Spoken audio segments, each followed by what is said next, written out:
Um, I do a lot of different videos on my channel, and I have been getting some new subscribers on my YouTube, which is making me happy. Appreciate all of y'all. This video is going to be about I think it's important, the castle doctrine in Texas. Basically, I notice a lot of Texans love guns, and people buy a lot of guns. I know people that have like more than 10 guns. They're always looking to buy other guns. And that's fine. I've actually owned a lot of guns.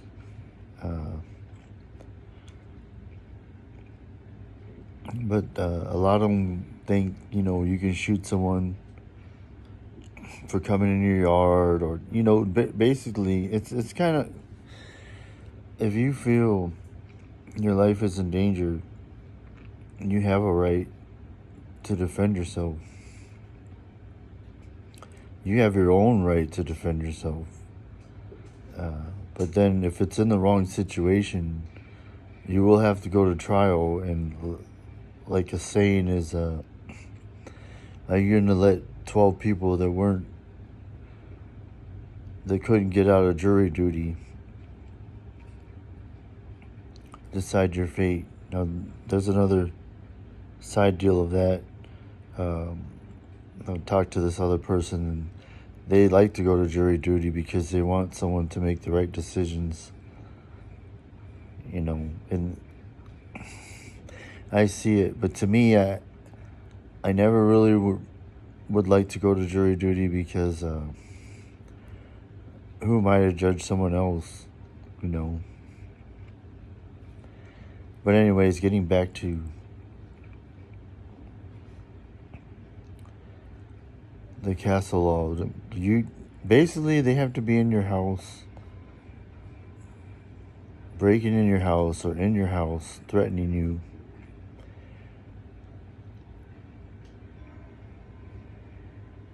Even if they're like attacking you,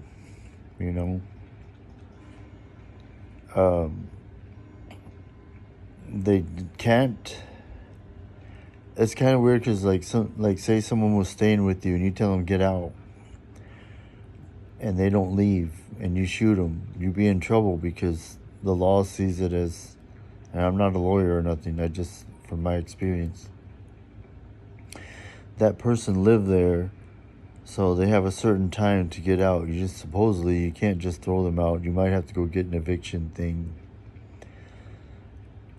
Now, that's what do you call it? The conundrum, or if you're in fear of your life or not, or if your family's in danger, where you actually feel. I mean, it's to me it's wrong because I seen a news report a few months ago, that the boyfriend of his daughter was fighting some guy at his house, outside his house, threw him to the ground, he hit his head, and he ended up dying. Now, according to the law, you're supposed to go in your house, lock the door, call the police. So you wouldn't, according to them, you're not supposed to kill him. Like, if you feel your life was in danger, his life was in danger. That's why I think they don't. Well, anyways, that whole deal is, you could get away with it. I mean, you could go to court, which you're gonna have to do because you weren't in your house. They weren't attacking you in your house. If this guy don't got a chance, if they killed him, you could go to court, and if you're lucky, you get a jury that sees things the way you do, and you don't get guilty. But you're looking at a murder charge where you could spend life in prison or 20 years in prison, which nobody wants to go to jail for even one day. It's horrible. let alone 20 years for what you thought you were defending yourself, your home, your family. It's crazy. It's crazy because to me, if you feel you're in danger, hesitation could kill you. Like, you think this person has a gun, so or even if they don't have a gun, you think they could do you harm. So you pull out a gun to defend yourself because you're not going to turn your back on this guy and try to run, and he pulls out a gun and kills you. You might not have seen a gun. You might not have seen a knife. Maybe you don't think you're a good runner. He's going to catch you and beat you to death. He's threatening to kill you, or to you feel that he's going to kill you. And you shoot him and kill him. Well, now, because you weren't in your house, you have to go to court. Who knows what kind of lawyer you can afford. You're going to offer you some kind of plea bargain. And when you're in it, it's not a good situation. I mean, I give all praise to God. I can tell you I was in a very horrible situation. I don't know, I'm going to go on these little side roads here of stories. It's all about God. There is a God. Don't let these people believe you, convince you that there isn't. All these TikTok people or whatever say there's no God. There is one. He exists. Jesus exists. I was in a very dark spot in my life, and if it wasn't for my faith in God, I probably would have lost it.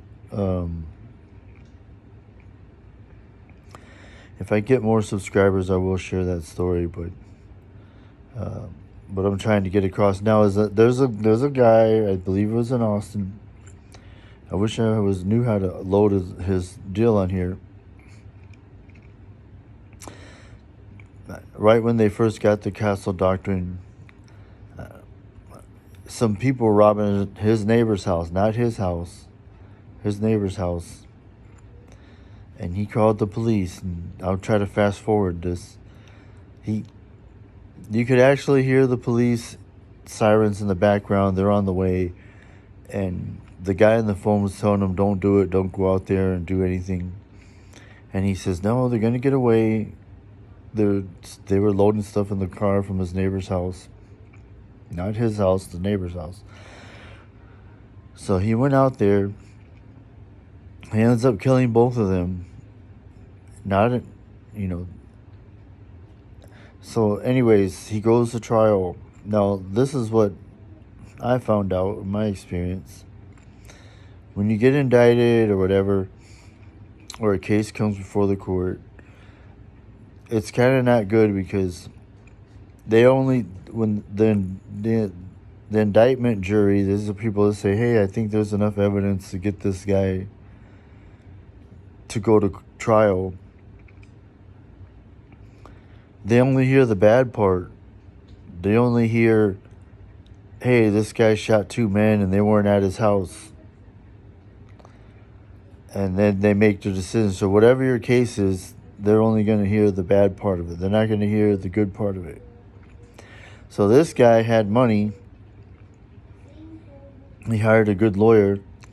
So his lawyer went to the indictment, which a lot of other lawyers don't do, because they have their individual reasons. But I think if you had a good lawyer, the best case scenario, they want to see what's going to happen, whatever, get all the information, then go to trial or plea bargain. That's where they do their deal. But this case, the only reason I'm bringing it up because everyone said, oh man, well, this guy shot his neighbor's burglars and he got away with it, so I can do it. And that's not. His lawyer went to the indictment where they only say the bad part and said, hey, hold on, yeah, he did shoot those 2 people, but they were robbing his house, his neighbor's house. His neighbors were on vacation or whatever, and he's defending his community under this castle law. And in other words, he spoke to the indictment jury before they decided whether he was going to get indicted or not. So with that information, for whatever reason, the indictment jury said, "Oh, well, yeah, those guys were bad and they were robbing the neighbor's house, and he ended up shooting them." I'm not sure, but I'm almost positive they had a weapon too, the burglars. But anyways, they understood it as, if you're protecting your home, you have a right to protect your home and property, yourself. Your neighbor's house is kind of your community. But if his lawyer wouldn't have done that, so he got away, he got out of it. He never went to trial. That case never went to trial. So they released him. And a lot of people were like, well, he did it, he got away with it, then I could do it. But the only reason he did is because he got a jury to listen to his lawyer that went to the indictment. And that's the point of Mesa. Is be careful. It's crazy that they say another saying, it's better to be judged by 12 than carried by 6. Yeah, but I mean, if you feel, how can someone know what you feel in your heart? Like when you go to jury and you say, I shot this guy because I really did. I was in fear for my life. I thought I was going to die, or he was going to kill me. So I shot him, killed him. How can the jury know what's in your heart? They're going to say, well, we didn't think you were in danger. You could have went in your house, or you could have ran away, or, but you're thinking at that moment, you're going to die, so you're going to defend yourself. You're thinking, I have this weapon to defend my life. And a lot of people do die, like that guy that was fighting the kid, his daughter's boyfriend. If he would have shot him, he'd be alive. But the eyes of the law is like, you got to go to trial and prove that you were physically going to die, and that the defense or the prosecutors would be like, the other guy didn't have no gun. Yeah, he did want to fight him, and this guy shot him. There was no danger of death, and when he did die, you know what I'm saying? My thing is to defend yourself, but I just want people to realize, I want people to realize that if you're in your house being attacked, or someone's breaking into your house, then you have a right to kill them, and you're not going to go to trial 99% of the time, because the police are going to show up and say, okay, there he is. He was breaking in. We can see where you felt you were in danger, and you shot him. Anything outside of that, in the streets, in your yard, you're going to take a chance to go to trial. And you just have to take all that in, because I'm trying to reach the people that think, oh, he was in my yard, I'll blow his head off, or he was, sometimes it's all like, there's another law you might want to look into, that if it's after sunset. In Texas, they have a law, it's like, if it's after sunset. There was a case, like a year ago, where the guy was stealing the other guy's lawnmower, and was after sunset. The guy seen him steal his lawnmower, and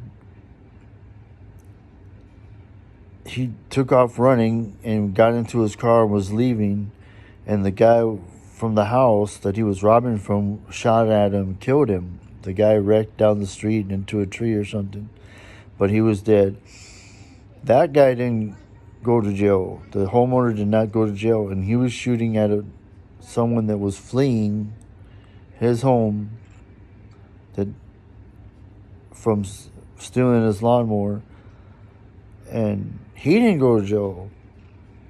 So it's crazy. Here's one guy that, because it's after sunset and he was throwing his lawnmower and he was evading, leaving. He shot him and killed him. He didn't go to jail. I don't think he went to trial. So, like, again, I'm just trying to reach the people that think that they can just shoot someone for being in their yard or whatever. But I mean, it's like it's crazy because at one end, if you hesitate, you could get killed. If you're out there in the street and you think somebody has a gun and you don't use your gun because you have a concealed carry license or whatever, and you don't use your gun, you're thinking, I better not use a gun because I have to go to jail, and then this guy shoots you, kills you, then it's over. It's crazy. It's crazy. Like they say, again, it's better to be judged by 12 than carried by 6. But just be careful. I know a lot of people that have guns, they can't wait to use them, especially in self-defense. That's why you bought them. That's why you bought that gun, so to protect yourself. But then again, it's not cut and dry. Going to trial was a very scary thing, and you don't know what could happen. One jury, the same case, 5 different juries, maybe 3 of them put that you're innocent, the other 2 put that you're not. It's crazy, you know? And it's a very stressful process. But, all right, thanks to all my followers on here. I appreciate you subscribing. I'm going to try to put some more videos. Hopefully I get some more subscribers. Appreciate y'all. Comment if you can, and like and subscribe. And I'd like to hear your comments. All right.